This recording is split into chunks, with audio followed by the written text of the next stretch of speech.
Friends, get ready for even more Dollar Tree Christmas DIYs. I am so excited. These are all different, and some of them are a little hooky. It's okay. They're a little out there. Stay to the end because one of them, it is one of my most controversial projects yet. And yet, I love it. And I hope you do too. Anyways, hey, friends, it's Colette with Blessings Craft Therapy. If you didn't know, and if you did, thank you so much for coming back. All right, let's get to the projects.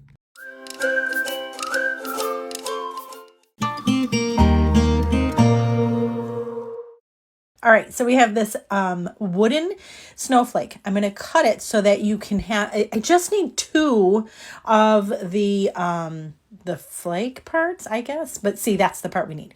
Then I have this tea light from Dollar Tree, and I'm going to paint the wick part or the flame part red with chalk paint, but then I'm going to wipe it off. Then I'm going to do some chalk paint, and I'm using a dauber, and I'm going all over with the brown. Forgive me, I think it's like Savannah or something like that is the color, but I'm using a dauber because then we don't have brush strokes, which I love, and it gives it a little bit of a texture, which I also love. I made sure to let it dry. If you're going to do two coats, make sure you let it dry really well in between coats. And look you can use the little flame part and put your other finger on the bottom, and then your fingers don't get messy. You're welcome. All right, excuse me. Then we're going to paint our snowflake piece, and this is Java chalk paint. I did both sides. Now, I'm using some Velcro. Now, and it's a sticky back Velcro. I know it sounds crazy, but my first thought was, what if we want to change the battery in the tea light? I know, it's a Dollar Tree tea light. Who does that? I wasn't really thinking clearly, but that's okay. So I put the Velcro on our antlers, and then I stuck it on the back of our tea light. Now, in my defense, this worked out because it buffered it. It kind of lifted it a little bit, and so it made it so that it stuck out and was able to adhere better.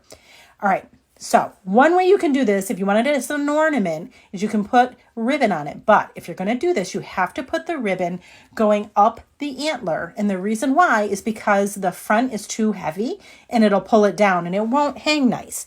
But if you do it this way and you glue it so that it goes against the antlers, it actually works. So there's that. And look how cute.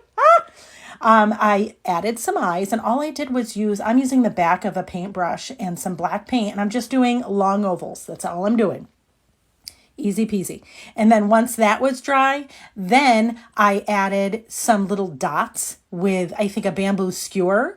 And then the back of another brush I used just to add even more personality to our reindeer, our Rudolph. Look at how cute. Oh my gosh, it's so cute. All right, so then I decided, for me, I like having a magnet. So I put a magnet on the back of our antler, and then I put some glue on it, and then I glued it to the back of our tea light. This way, I think, works the best. Look at how cute. And then we could just put it onto our refrigerator. How much fun is this? I can't. Stop. Look at how cute. Then I thought, you know what, at the end, I'm like, you know what, let's dress up our Rudolph just a little bit and add just a little cute bow. Or you could make it a Clarice and put the bow at the top, but I put the bow at the bottom. And stop it. Just quit it. Look at how cute this is. So first thing I do is take some Dollar Tree ribbon. I cut them into 4-inch strips, and then I fold them in half, glue them, and then now I'm gluing them onto the funnel. I'm starting with the big funnel, and I'm overlapping them just a little bit, but I'm gluing them all the way around. Forgive me, I don't remember how many of these I did, but it was quite a few. And then I think I did 3 rows. And you want to just make sure that you kind of alternate so you're covering one seam with another one. Does that make sense? And there you go. Look how cute. All right. And then this is what I was talking about before. It's a 4-inch long piece of ribbon, and fold it in half, glue it, and then we glue it on. And now this is the middle one. And look at this cute plaid. Now I suppose I could have done all the same ribbon or fabric or whatever, but I was doing alternate not alternate, coordinating fabrics or ribbons. Now, for the top one, I'm doing a bead of glue. I'm folding this in half, but now when I put a little extra glue on, and I'm going to do what's kind of like pleating it, I just fold it over on itself so it makes this cute little, I don't even know what you call it, but that's what we want. Okay, so this is the smallest one, and I put a bead of glue on, and now what I'm going to do is make like a, I don't know, I guess a pleating. I'm pleating it all the way around. So I just do a little piece of glue, then fold it on itself, then another piece of glue, and go all the way around the funnel. This is the very end of it where I just put another bead of glue on the pleat, and then I fold the very end piece, the edge. I fold it in on itself, put another piece of glue. God, I love glue. This hot glue, it covers so many mistakes, and it's very forgiving. So there you go. Look how cute, right? Now we're going to glue on all of those little, I don't even know what they're called, but those little pieces that we did earlier, we're going to glue those ones on. So we're going to go all the way around and glue our, I guess they're kind of like petals. I guess we'll call them petals, but super cute. It reminds me of like a fun 1980s prom dress or a bridesmaid dress, whatever.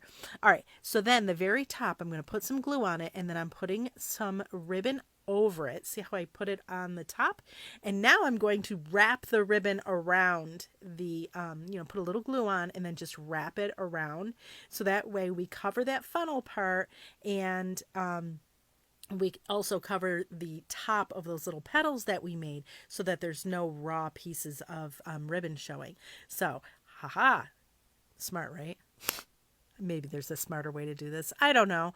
But anyway, so there's that. I thought it was kind of cool. Then after that, I just stack. Now you could glue them together. I didn't. You just stack them. And then I put a little dot of glue on the top, and I did a little bow, and I glued that on, and I put that on top, and ta-da! Look at how cute this is, friends.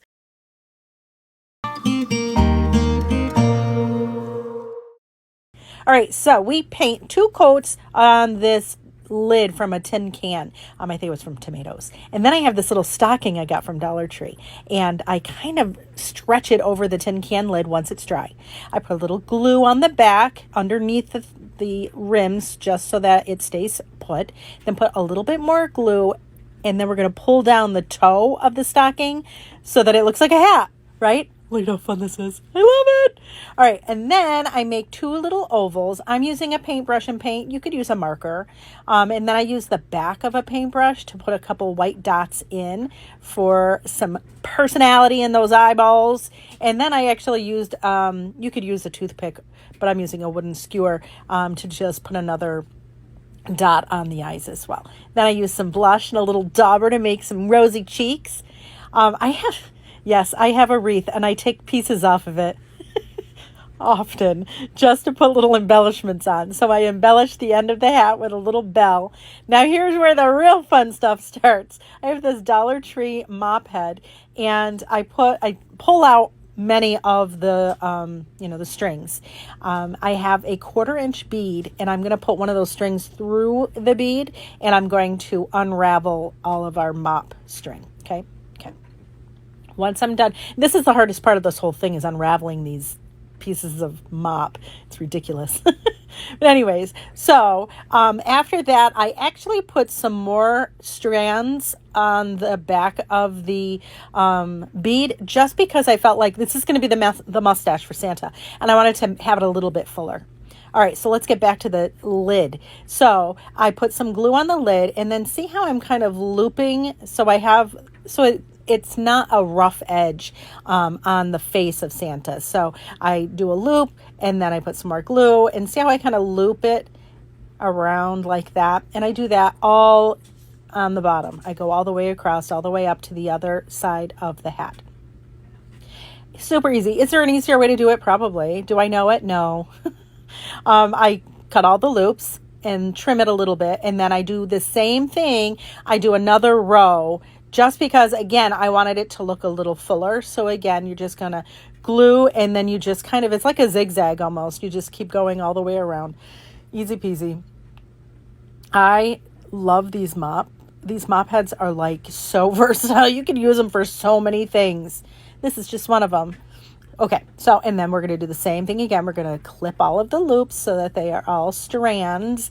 And now the fun begins. Now you're going to unravel every single one of them. You don't have to do that, I suppose, but come on, it looks much better. Then I put some glue on the back of the little mustache that we had. And stop it, right? So cute. And then I put a little bit more glue on the back, and I glued a magnet on the back.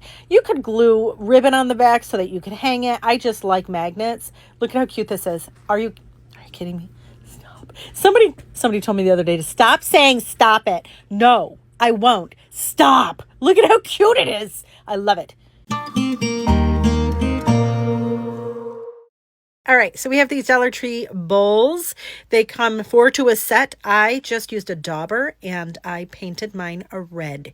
Then I have this cap and I painted it black, let it dry. Once it's dry, you don't have to do this part. Don't get crazy, but I like the distressed thing. So I'm taking some wax on a sponge and I'm just going over them because holy, look at that. Oh, it's so pretty.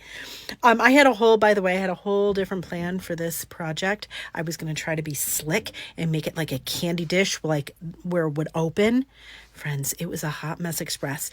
So we pivoted and we did different stuff. So, all right. And then I used a dry brush with some sheepskin color chalk paint and just kind of lightened it up a little bit. And I did the same thing on the cap. Perfect. Let it dry. Now, I always buy a cheap wreath and then I just clip pieces off of it so I can use those pieces. So that's what I did. I took a couple pieces off of my wreath. I actually got this free from Joann Fabric one year.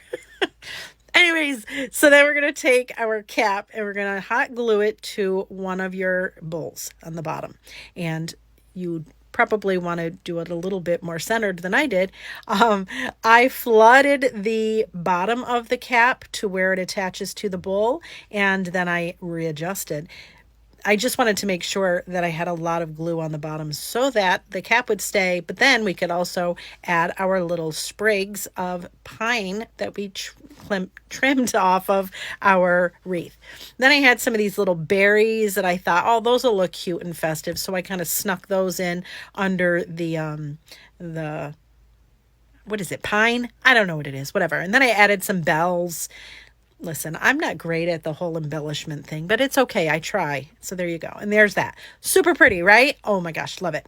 So then we're going to put our two halves together. And I have this really pretty ribbon I had gotten from Dollar General. It says Merry and Bright. And so you're going to put glue on both sides, both the top and the bottom. And then you're going to attach the ribbon over that. It's just, that's what's going to hold it together. Is it ideal? No.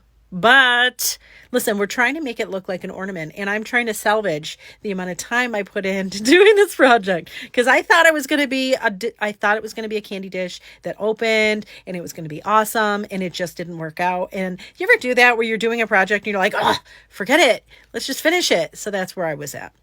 I felt like it needed a little bit more. So I took some of this wire and kind of made curly cues on the ends and then it's actually on a black wood bead, and I made like a loop on the top so it looked like the top of a ornament. Then I made a bow out of that same ribbon because I felt like we had to cover up that little part where the two joined, and there it is. This is the salvaging of it. Kind of looks like an ornament. Listen, I think it's kind of cute. But all that to say is sometimes it's okay to change course, right? Sometimes we have this idea, and sometimes the best thing is to just move to a new pivot, to a new thing, right? And that's what I did. Tonight we're going to use some Dollar Tree plungers. Yep, you heard me right. Dollar Tree plungers. Let's get started. First, I'm going to take my X-Acto knife and I'm going to cut off one of the ends. You don't have to, but it just makes it more stable. Then I just make sure it's nice and flat. Again, you don't have to do this part, but I felt like it was easier. Next, I'm going to quarter the other plunger, and I'm going to use my X-Acto knife, and I'm just going to cut slits out of it so that it looks like a bell. How exciting. I found it went really well with a nice sharp X-Acto knife. Then I put some bells inside the bottom and I put some glue around it and I put the top on. So now it jingles when you move it. It's super cute. Then you're going to take some Mod Podge, and I covered the entirety of the bell with Mod Podge, and I'm going to cover it with glitter. Yeah, you heard me right. I'm going to cover it with glitter because glitter is awesome. All right, here's a tip for you though. Put parchment paper down and fold your parchment paper in half before you do your glitter. Then cover the entirety of the bell with the glitter, and then whatever you have excess of your glitter, you can now pour it back into its original container without so much an issue because it makes like a funnel. Once it's all dry, I brush off the excess glitter, and then I put a coating of Mod Podge on the top just to seal it. After I do that, I then am going to take a nice chunky piece of jute, and I'm going to put some glue inside the top and put my jute inside to make it look like a hanger. Then take some, I don't know, is this pine, whatever this Christmas tree stuff is. I just wrapped the top with this pine stuff. I did that all the way around just the top. Then I added a few bells, and as you can see here, I have a homespun messy bow that I made, and I was like, oh, that'll look cute. And when I put it on, I wasn't super happy with it. So I changed gears. So after I had all of this done, I took off the messy bow and I just took the jute bow and put the jute bow on. I like it much better with just the jute bow. Again, this is just me gluing on some bells. And see, that's what it looked like before. Here it is at the end.